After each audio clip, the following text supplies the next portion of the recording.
Hungarian Folk Tales. Tiny Tom and the Lily Princess.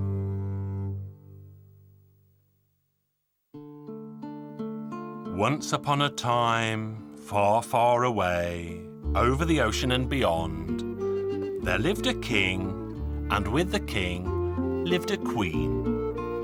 And they had a very tiny son. No matter how many doctors they took him to, he just wouldn't grow. Tiny he was, and tiny he remained. The king grieved much over this, the queen even more. So much so that she fell ill. On her deathbed she lay and called for the king. She said to him, "All I ask of you is that when you bury me, have a lily planted on my grave and have it guarded day and night so that no one can steal it." She spoke, and straight away she died. The king was much in grief. "If only my son were big, who can I leave my kingdom to when I am dead?" He buried his queen in pomp, wept over her, and mourned her. And he sent a proclamation across the kingdom calling for everyone who had a lily to bring it to the court so that one could be chosen for the queen's grave. They brought lilies by the cartload, but they couldn't agree which one was the finest of all. The king could hear all this uproar and went down into the courtyard. "What's all this quarrelling about?" One of the gardeners replied. "There are so many lilies here that we can hardly move, but we can't decide which one is the finest of all." "Where are you, Tiny Tom, my son? Come here and do something useful for a change. Close your eyes and pick a lily." So Tiny Tom closed his eyes and groped around like a blind man. And do you know what? The lily he picked was beautiful, and every bloom on it sparkled like a diamond. The king asked, "Who brought us this lily?" "Your Majesty, I brought it from Fairy Helen's garden." "Well then, you plant it and keep guard over it so that no one can steal it." "If you please, Your Majesty, may I ask that you send Tiny Tom with me? So if I should doze off, he'll be awake and alert." "Very well then," said the king. And so it happened. The old woman planted the flower and guarded it as if it were her life itself. So there they were, keeping guard until the old woman said, "Tiny Tom, I'm going to lie down for a while and I'll drop off to sleep. You stay guard over the lily so that no one can take it." "No one can take it? You sleep well, old lady." And while Tiny Tom was keeping guard, out of nowhere appeared a little man. "Good evening, Tom. Do you know what kind of flower you're guarding here?" "Well, I know that it's a lily and it comes from Fairy Helen's garden." "You see, that lily is the princess from Dwarfland. Let me tell you. Helen once went to see the king in Dwarfland and took a great liking to the princess. So she begged the king to let her have his daughter for a week or two, and he did. Helen was envious of her beauty, and she treated the princess so badly that she wept and wept, and then she died. When she was buried, that lily grew out of her grave, and it spoke once. "Take me to the grave where a mother cried as much as I did over her dwarf of a son." And when the old nurse heard this, she pulled up the lily and brought it here. But Fairy Helen's own nurse heard all of this and told Fairy Helen. Now Helen can never be at peace until the flower is stolen back from here. "Come here and I'll see to your troubles." And at that the little dwarf of a man pulled his beard from between his legs and he disappeared as if he had never been there. Tom was thinking and tried to stay awake. Suddenly he heard a fluttering and rustling. 12 fairies appeared. They made a circle around Tom, dancing, thinking that they could make him dizzy and one of them could steal the lily from the grave. But Tom was sharp. He shook the old woman awake and said, "Get up, old lady, they've come for the lily." So the old woman jumped up and took out her old spindle and then, swish, swish, she went at them. "Be off with you from here," she said, and she beat and slapped the fairies until they flew off back to fairyland without the lily. There they told Fairy Helen that they had failed to bring the lily with them. Now she had a 7-legged horse and she mounted it and off she went. Now as Tiny Tom was keeping guard, he suddenly heard a voice. "Tom, I think they're going to take me away. Fairy Helen is coming." And out of the lily there came a tiny young woman, more beautiful and radiant than the golden sun itself. Tom, if only I had my butterfly carriage for us to fly away in." And at the very moment she said that, 6 butterflies came flying there, drawing a fine carriage. The dwarf princess asked, "Will you come with me, Tom?" "Of course I will. Never will I part from you." Up they went, up and up, into the bright blue sky. The princess turned and said, "Tom, look back and tell me what you see." "Oh, it's Fairy Helen. Don't let her catch up with us." Up and up they flew as fast could be. Suddenly a huge sheet of flame came licking at Tom's back. "Tom, look back and tell me what you see now." "Oh, it's Fairy Helen. Her horse's breath is aflame and I can feel its heat. Just let us get up between the sun and the stars and the moon, for up there she has no powers." Now when they reached Dwarfland, the joy was great indeed. So pleased was the king to see his long-lost daughter that he swept her into his arms and covered her in kisses. He did the same with Tom. He said straight away that he would give his daughter's hand to Tom and make him king of the land. Then came the great wedding feast. There was no end to the dwarfs there, each one more handsome than the next, and everybody lived happily ever after.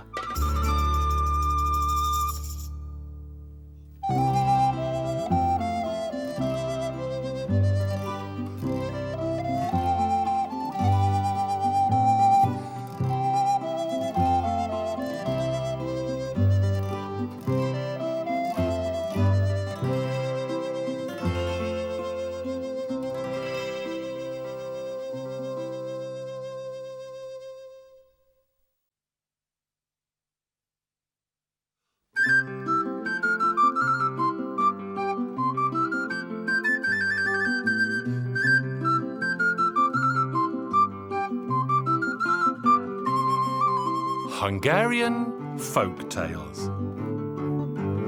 The Silken Meadow.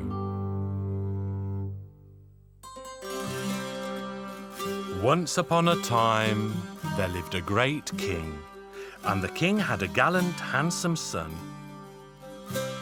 But alas, the king was always sad.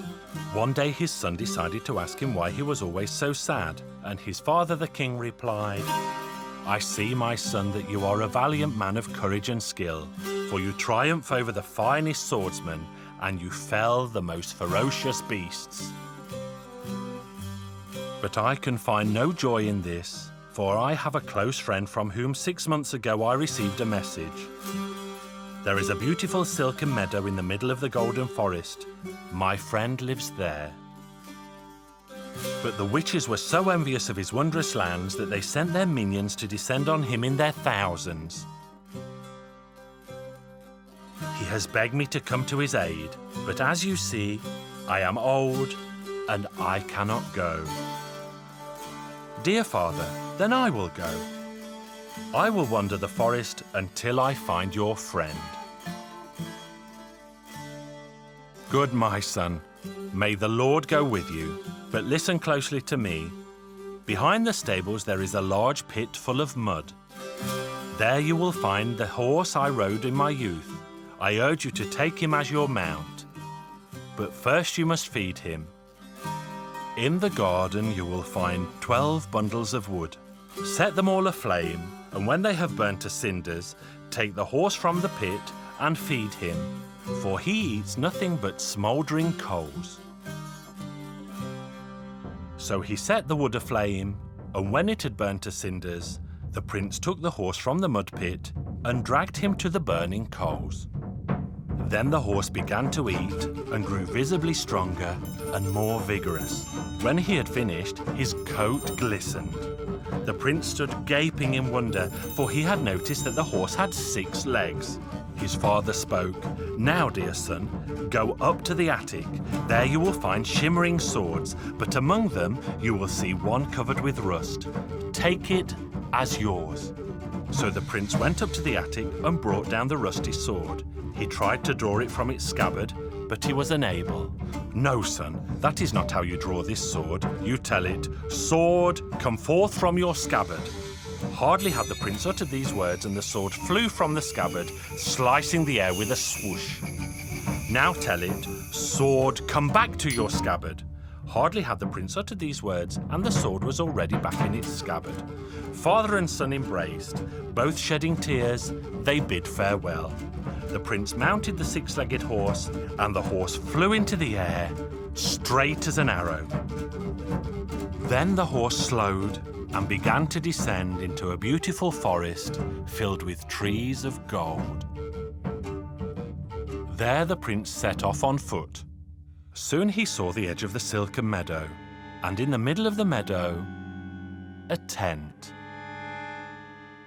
And when he reached the tent, he saw a grey-haired man sleeping on a bed. In one of the corners of the tent there hung a curtain. Pulling the curtain aside, he saw a beautiful gold bed, and in it lay a maiden with golden hair and a golden dress. One of her legs and one of her arms were hanging off the side of the bed, and the prince stepped over to her, took her leg in his hand, and placed it gently back on the bed. The maiden was not asleep, but she watched him out of the corner of one eye. When the prince took her hand to place it on the bed, the maiden wrapped her arms around his neck and kissed him. "Let us be man and wife and live together forevermore. I know you are tired, so step back to the middle of the tent and sleep." The prince did as she asked and immediately fell into a deep slumber. As the prince fell asleep, the old man awoke and saw that there was a stranger in the tent. He drew his sword to fell the strange man, and as he was about to strike, it occurred to him to wonder, "This man also has a sword. I myself was asleep when he entered. He could have slain me. I will not do him any harm." And when the young prince awoke from his slumber, the old man spoke, "Boy, who are you, and what do you seek here? Unless I am mistaken, it is you that I seek. My father sent me to come to your aid. You are the son of my dear friend the Red King?" "I am." "It is good that you have come, for the witch's minions have been besieging me now for well over a year. And I see you have brought your father's sword, the companion to mine. For you should know, young prince, that no matter how many witches I slay with mine, 10,000 more come in their place. Do you see that huge mountain? An old witch lives in a cabin in the mountainside, and she sends her minions in droves to attack me. Until we slay her, I will have no peace." They rose early the next day, and as the sun rose, the witch's minions came in droves. And they poured down the mountainside like lava from a hot volcano. Then they drew their swords and slashed them to pieces. The Red Prince set off for the mountain. His sword sliced through the witches like a knife through warm butter. When they reached the hole in the mountainside, he decided to go in and see what lay inside. And what do you think he saw? In the middle of a huge cabin, a loom, and at the loom, an old woman whose nose was so long and so crooked, it reached the ground. And the old witch pedalled so hard that every time she lifted the shuttle, 100 of her minions sprang forth, ordered them to attack the aged man. Go forth to the Silken Meadow. Kill the old man. The prince leapt to the witch's side, took the dagger from his belt and thrust it into her heart. And what happened then? The huge mountain crumbled into dust and was scattered by the winds. In the space of a moment, it was as if it had never even been there. And what was there in its place? A beautiful silken meadow. The old man called his daughter forth and spoke, "Good prince, I have no other child, only this one daughter. If you love her, I shall give you her hand in marriage, and with it, my entire kingdom." So the priest came, and the prince and the maiden were married in the Silken Meadow, and they all lived happily ever after.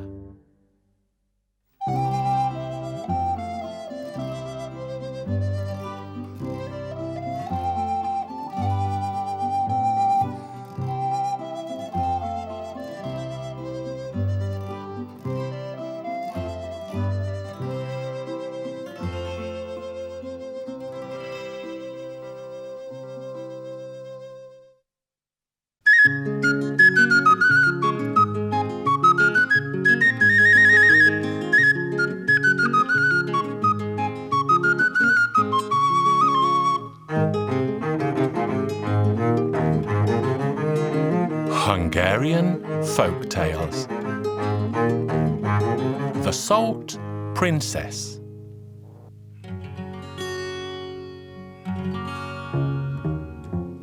Once upon a time there lived an old king who had 3 beautiful daughters.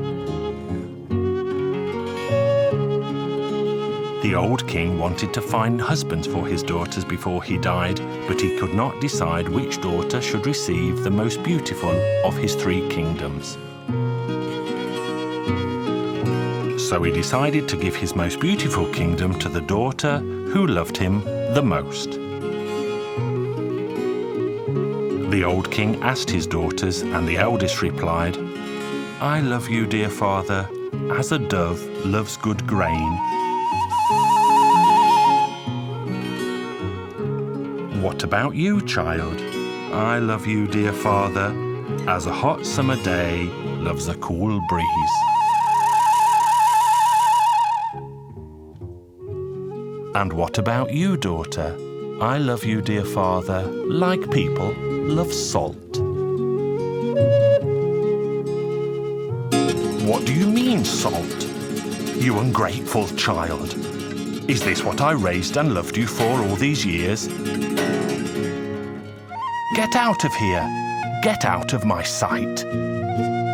His daughter tried to explain that people love salt very much indeed. She sobbed and begged, but her father shunned her from his palace.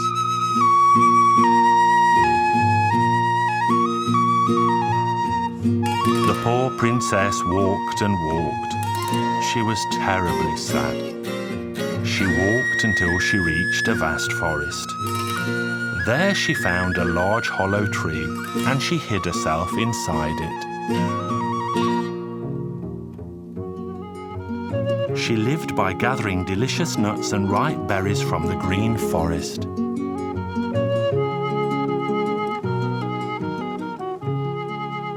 One day, the prince from the neighbouring kingdom was out hunting when he happened to pass by.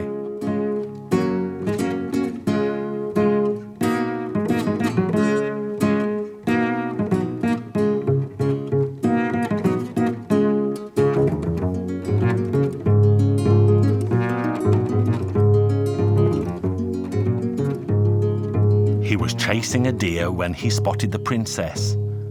But when she saw the prince, she hid in a hollow tree. The handsome prince soon found the tree and shouted into the hollow, "Who is in there?" But the princess refused to reply. "Who is in there? Speak up." "Speak up or I'll shoot." The terrified princess eventually appeared. She was so beautiful, but she could not stop crying. The prince was so overcome that he embraced the sad princess, sat her high on his horse, and took her home to his palace.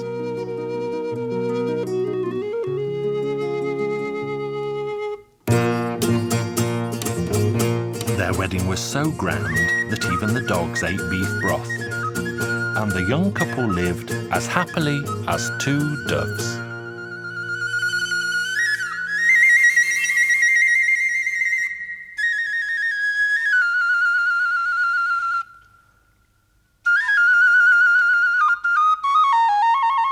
Time passed until the young king asked his bride one day, "Tell me, why did your father chase you away?" "Because I told him that I loved him like people love salt." "Why, is that all?"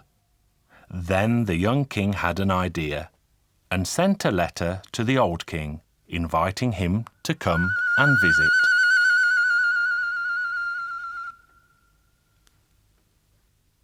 The old king came the very next day in a golden carriage. The young king led him to his grandest chamber and sat him down at the table.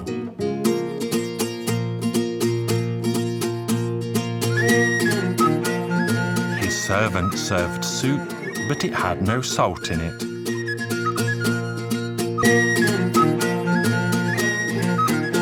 And the meat had no flavour either. The king ate a great deal, but was still left feeling hungry. He remained silent for a while, but eventually had to speak. "What kind of cook do you have, son? Who makes food with no salt?" "I heard you don't like salt, sire." "Who told you that?" "Why, your daughter, of course."